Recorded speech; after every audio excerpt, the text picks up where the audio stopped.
Okay, so I'm Christian Nommay. I'm an author, RPG designer, and I'm also a filmmaker and a multimedia designer.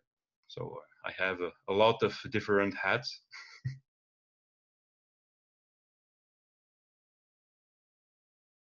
Well, I think at the beginning, when I was a kid, when I started to read books like Choose Your Own Adventure. So, in fact, I started with that, and after that, I discovered the RPG. My first RPG tabletop role-playing game was Star Wars from Western Games. And like a lot of people, I didn't start with Dungeons and Dragons. In fact, I never was a fan of Dungeons and Dragons for a lot of different reasons. But I started with Star Wars anyway, and it just grew on me. I was since I was a kid, I always had at heart to tell stories. I started to playing with my GI Joes and Transformers, and then I started to create adventures for my Star Wars RPG. And from there, my passion for writing and interactive fiction started to evolve and to grow. What fascinates me about interactive stories, and I think there's also a lot of place for regular stories, for linear stories, but I think what's the strongest point with interactive stories is you immerse your audience. You make them care about the story and what's happening because they have the ability to choose what will happen. So instead of being just a spectator, they're an actor as well. They're playing it, like a video game. So, and I think there's a lot of possibilities to connect the audience emotionally to the story even more than with a linear story.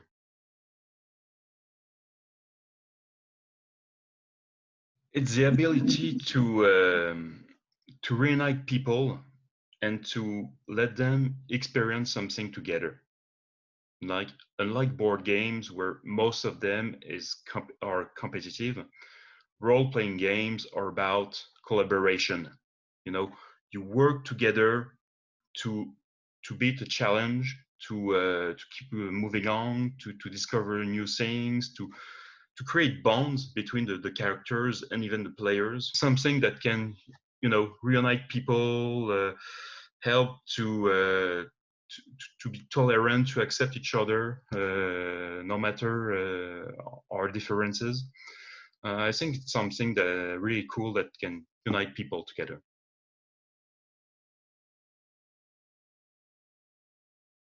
I think because of D&D, people are paying more attention to tabletop RPGs, and there had recently a lot of different RPGs that has been adapted from TV shows, movies, or even the other way. You have also RPGs that are inspired by video games now. There's have been the RPG adaptation of the Witcher video games. Recently, there's also, that's very interesting because it's an indie video game called Hyper,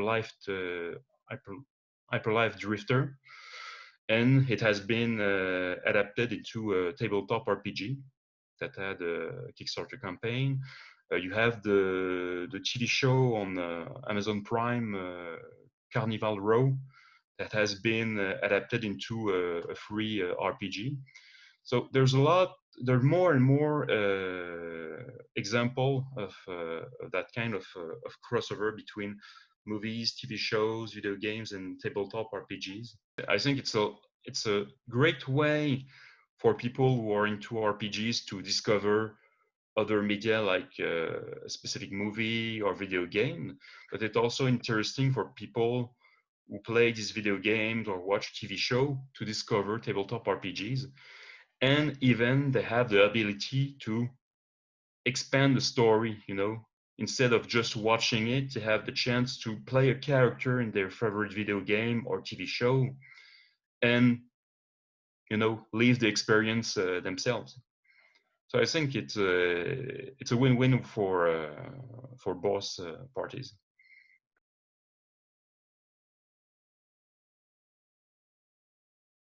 So the starting point for Titan Effect is I am a big fan of the video game saga Metal Gear Solid, created by Hideo Kojima, and it's a game that I think it's one of the first video games that I've played where I felt emotionally connected to the world, because there was so much layers, so much details, so much stuff going on. That it was more than just a game. It was a story. It was a world with its own mythology. It was immersive.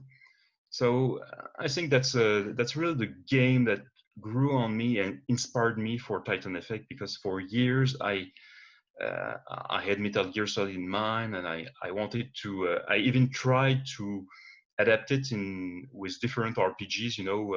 I created some homebrew settings for a different rule system, and at the moment, I ask myself, why am I not trying to create my own universe? You know, being inspired by Metal Gear Solid and a lot of other video games, like Splinter Cell, Deus Ex, that kind of stuff that was really influential for me. And I started to say, why I should create my own universe, trying to put all these awesome elements that inspired me, that influenced me into it, and add my own thematics and mythology. So that was a starting point for Titan Effect, and slowly I started to create my own universe with my own characters and different organization and all the rules about this world. So it had a lot of iteration. The first version of Titan Effect was more like a spy version of the X-Men, and but it wasn't complex enough for me. It was there were I started there was a solid base, but it needed more. And slowly I started to create Titan Effect as it is today. And at first, it's funny because it was not meant to be an RPG. Even if I was inspired by RPGs, it was supposed to be an animated series project. And after a few setbacks, I decided to create a comic book project from it. I even got a mentorship award to write the script for the comic book that I received in Quebec City. And I met an illustrator called named Randy Vargas, and we worked together with the first panels of the comic book. And ultimately, he had to stop working on the project because he had other things going around and he couldn't continue. So I had another setback, and I decided to use all the stuff that I wrote and all the visual elements to start working on the tabletop RPG. That's where I contacted my two other friends, Ghislain Bonnotte and Daniel Aymar, who are in France, to help me shape the world and with all the rules. And we created together the RPG. And when I created the RPG for Titan Effect, my second ambition was to create to use the book like some kind of Bible for the transmedia universe and all the other media that could be used to expand the universe.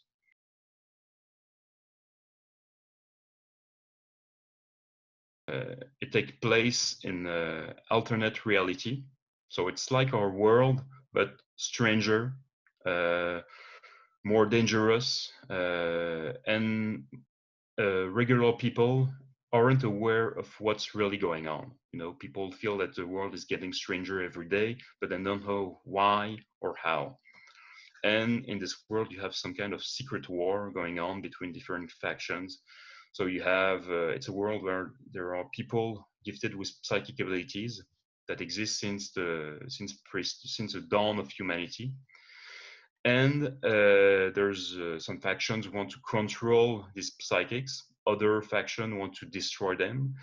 And since the middle of this 20th century, some factions have started to develop a bio-augmented soldier program to create bioengineered soldiers to destroy psychics and control the world. So indoor tabletop RPG players work for independent and international task force called the SPEAR, for Special Executive Assault and Recon. And it's an organization with no affiliation that has the goal to protect the world from chaos. So they're dedicated to fight against psychic threats and eugenics threats as well. So, you know, it's like a garde-fou in French.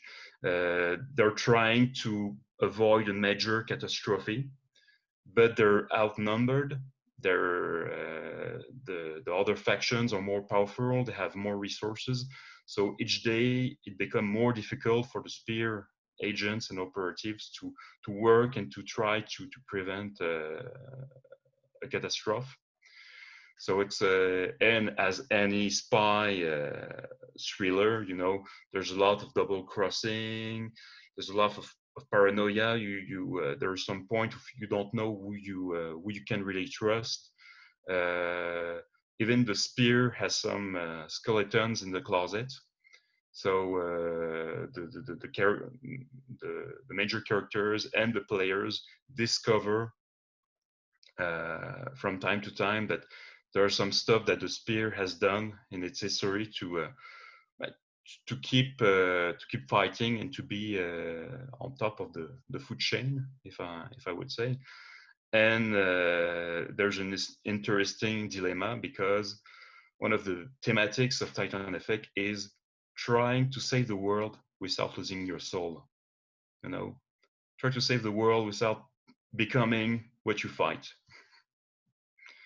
So there's a lot of inspiration from Nietzsche, of course. One of the motto that we use to promote Titan Effect is the man is a rope between beast and overman, a rope over an abyss. So it's used literally and metaphorically in Titan Effect. So there's a lot of stuff going on. And there's a lot of inspiration also from Greek mythology. I always loved Greek mythology when I was a kid, and I wanted to recreate in a realistic universe, pay an homage to this mythology. So there's a lot of reference to Greek gods, to Titan, even Titan Effect. It's a term that in the world of Titan Effect that means that when a sub-race is created, there's a chance that this creation try to overrule its creators and to take their place.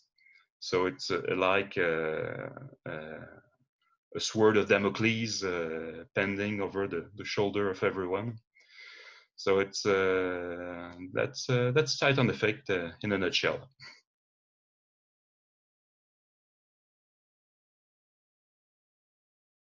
Oh, it was definitely very useful.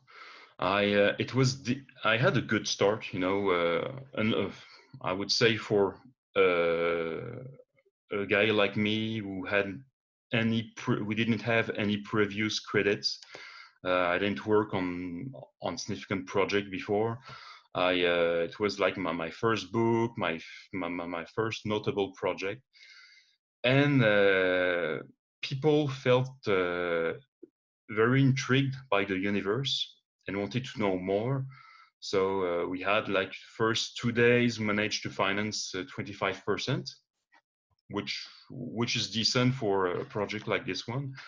And all the rest of the campaign was very difficult because I had planned almost everything, but once I started it, I realized that I wasn't ready enough. You know, it's a I keep giving this advice to a lot of people who start a Kickstarter campaign. Is I tell them, no matter how much you have planned your campaign, no matter how much you know nothing until you're in it, until you launch it, and then you realize that, oh God, I missed this, I missed that. There's so many things that you didn't think before, and it was very interesting experience, and it had helped me to evolve and to be better as a creator and even marketer, because I had to do all the marketing myself. You know, so I started to do interviews. I have no idea that I had to do that before. So it was very fascinating experience. It was exhausting. I remember that at the end of the campaign, I was happy, but I needed 2 weeks of vacation, you know, to just relax and let all the steam go down. So it was challenging, but also it helped to finance my dream, my project, and to let people know about Titan Effect. And before the Kickstarter and after, it was a whole different story. You know, people started to pay attention. People felt intrigued. They wanted to know more. They felt passionate about the project. I had even backers who wrote me to give me advice or how to increase my chance to get the project financed, because they really wanted this project to be financed. So it was an amazing experience.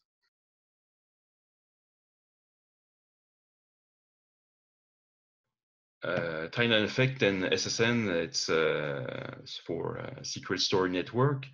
I think it's a great opportunity to introduce the world of Titan Effect to people who are not used to tabletop RPGs. And so it was challenged to write a story for SSN, because at the core, the concept of SSN reminds a lot tabletop RPGs, with the exception that you don't have a set of rules like dice, attributes, skills, or that kind of stuff that goes with tabletop RPGs usually. So it's a really a challenge, you know, to write to adapt a universe for a regular tabletop RPG for something like Secret Story Network, because there's a lot of stuff that I have to remove, and to make the experience more interesting, I had also to add new stuff that there wasn't in the tabletop RPGs. You know, one of the aspects that I want to use, and that was inspired by different stories made by SSN, is that every character in the game will have, so there's a main objective that all the characters have to accomplish, but they also have personal objectives that link them to the story, you know, to make them more immersed in the story and to feel, you know, connected to it. That's something that we learn, that you learn as a game master doing RPGs, is when you create an adventure, at first you have a lot of different characters that don't have necessary connections between each other, and we don't have necessarily a reason to work together. And so it's important to find links and objective for different characters, to link them to the story and to each other, so they can work, so they have a good reason to work together and to keep doing the mission, other than, oh, we're spending our Sunday afternoon to play an RPG. So now that the Titan Effect, the RPG of Titan Effect, will celebrate soon its second anniversary release, but it's a project that I've been working on for more than 13 years. And so now I'm working to expand it. So of course I'm keeping working on the RPG, but I also trying to expand it as a comic book and maybe as an animated series. I'm trying to write a pitch and a show Bible. But I think it's a universe that has a lot of potential to tell, to explore different different characters, different aspect of the universe with different medium, whatever it is, video games, movies, or comic books. I think it's a world that has a lot of potential and that can touch a lot of people, because on the first aspect that you see, it's this kind of a spy setting with a lot of sci-fi elements, but there's a lot of soul and heart in it. And I think people, when they will discover more and more about the universe, they will dig it and enjoy it.